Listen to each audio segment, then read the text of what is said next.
This is the first of the 3 tutorials about basic and common cartographic skills working with ArcGIS Pro. The first tutorial is about understanding of cartographic symbols. The exercise we're going to do today is about polygon editing and mapping in ArcGIS Pro. This exercise aims at rendering better understanding of the cartographic features. In this exercise, only polygon editing and visualization will be included. All the datasets are downloaded from ArcGIS Open Data, and processing software is ArcGIS Pro. The first part of our exercise is data retrieval. The data we are going to use today is the census data of Germany in 2011. The data can be accessed in ArcGIS Open Data. ArcGIS Open Data allows users to quickly publish or modify their open data and to download open data for free. Then we come to this website through the link shown in the slides. This is the census data of Germany in 2011, and in this website we can have an overview of the data, and we can check the attributes through here, and it's in the API Explorer here. So now we are going to download the data. We click here and we choose shapefile. After we download the data, it can be found in the downloaded file, and we unzip it. Now we are going to process and visualize the data in ArcGIS Pro. So the first thing we are going to do is to open ArcGIS Pro, and we create a new project. And I'll name it as Part 1.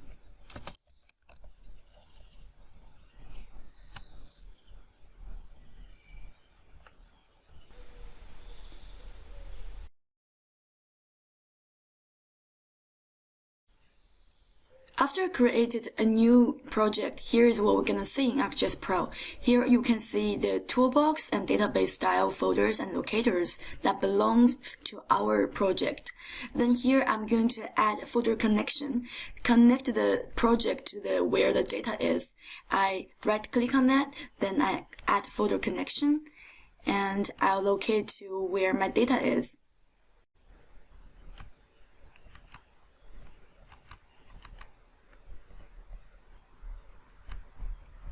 Then I click OK. Now we are going to input data in our project. So first, in the Insert tab, we are going to create a new map.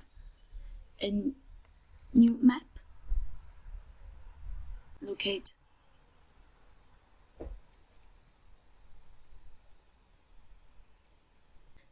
In the map view, the default base map is the topographic map. We also have the choice to change our base map by clicking here. Here are a few options that ArcGIS Pro offered us. I'm not going to change the base map now, so we're going to add data now. I click on Add Data, then Data. The folder I just connected will be here, Project, Folders, and Video, and here. Then I click on the shapefile, OK. We can explore the data we just added in ArcGIS Pro in the map window. We can click on the Explore under the map ribbon and move the map up and down and zoom in and out.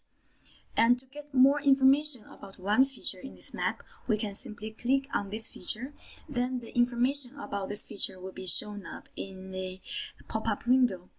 To get a closer and more detailed information about the whole dataset, we can come to this layer in the Contents pane, right-click on the layer, and open Attribute Table.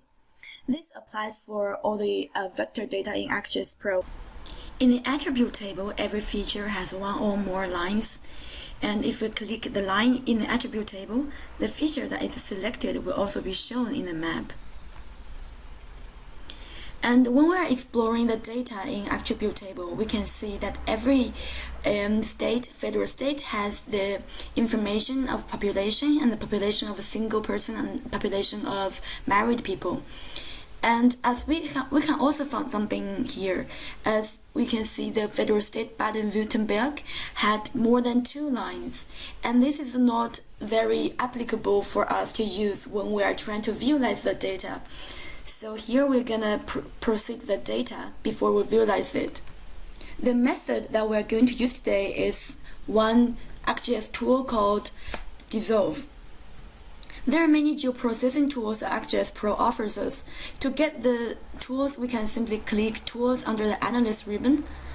Then the tools will be shown here, geoprocessing. To get an overview of all the tools here, we can click on Toolbox. So here are all the tools that ArcGIS Pro offers under specific category. So to find Dissolve, we can just simply search Dissolve here and here. Dissolve is the tool that is going to match the different features based on the same attribute. Here, the attribute that we're going to use to be based on to match the features is the name. To get more information about what dissolve means and what does every parameter stand for, we can click here, and to get more information from ArcGIS Online help. Get back to ArcGIS Pro, we are going to input all the parameters that are needed for this tool. So input feature without doubt will be the census state of Germany, and output feature class we can either choose the default one when we don't need to insert anymore. It will be saved automatically in the project file. And we can also specify the folder that we are going to save it. We're going to save it here. And dissolve field, as we have said, it should be name. And statistic field, we are going to save the ID, and we are going to save the name. The name, it will be automatically saved, so we don't need to save it. And the population will be saved. Here is the option that we can choose the fields that we want to save for our output data. So I'm going to use some field for example. So the first one we're going to save is AID.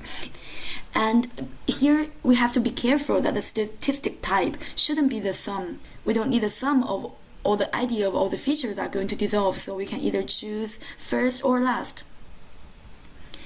And we also need the population data, so we will have to choose population.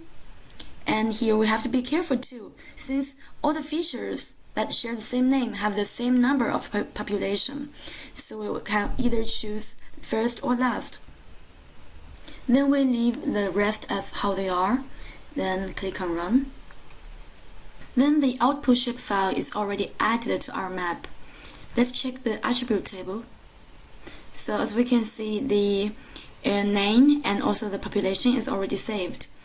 What we're going to now is to get the area of each polygon, since the area data will also be visualized later. So we're going to, in the geoprocessing pane, we're going to search at geometry attributes. Input features will be the output of the dissolve procedure, and geometry properties is geodesic area. And length unit, we are going to use kilometers here, and area meters will be square kilometers. Coordinate system will be current map.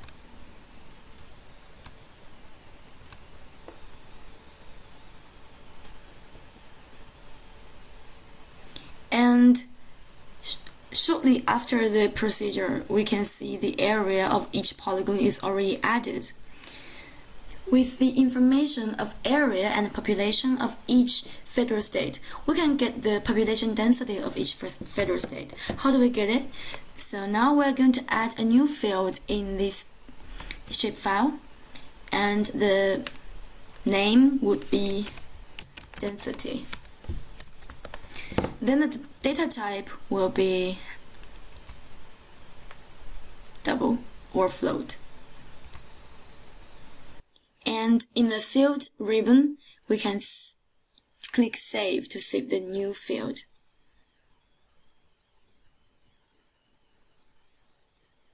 After creating a field to keep our data, we can click on this field, right-click, then click Calculate Field. Input table and field name and density will be population divided by area. Then afterwards, we can see the population density has already appeared in every blank space of the density field. After getting all the information that we need, we come to the part of visualization. So first, we click on this layer, where we are going to visualize the population density, and we right-click on that, choose symbology. Then the symbology will appear here on the right as a pane. So we are going to use here as proportional symbols for the density. And then the field will definitely be density. Normalization none. And we can also set the size. I'll set the size, minimum size is smaller. And maximum size, I will set it to be. Or when it's too small, I can always change it a little bit bigger.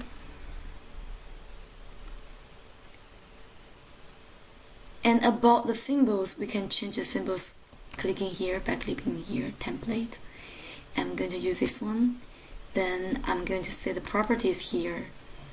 The colors, we can always explore more possibilities that we can use for our map.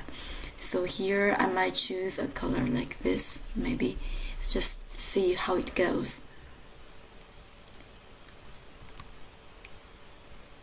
And then I want to change the outline color as no color. After all the settings of the symbologies are set, we can always click on Apply to see the changes. The next step is going to visualize the population data. So as we can see, we don't really need the topographic base map, so we unclick here. And also the attribute table is not important now, so we can make it smaller to make our map a little bit bigger.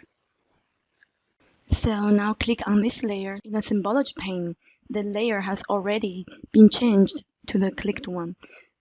Here we can choose as unclassed colors, and the field will be population. And we can choose any color we want. And also the outline, I prefer the outline to be no color. Then I click Apply.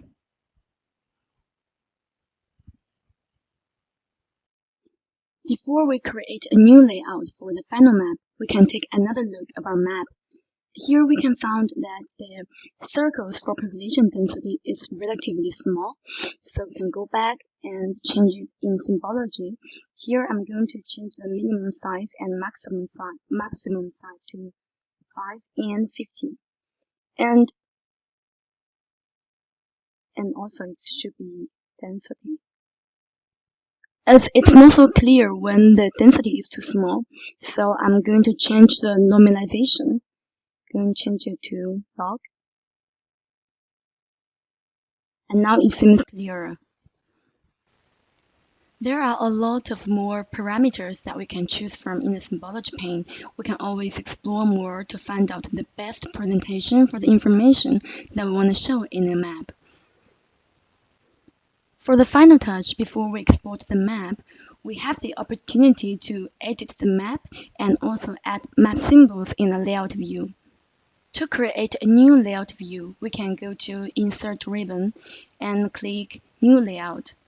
And here we got the choice of choosing the size of our layout. I normally choose A3 portrait.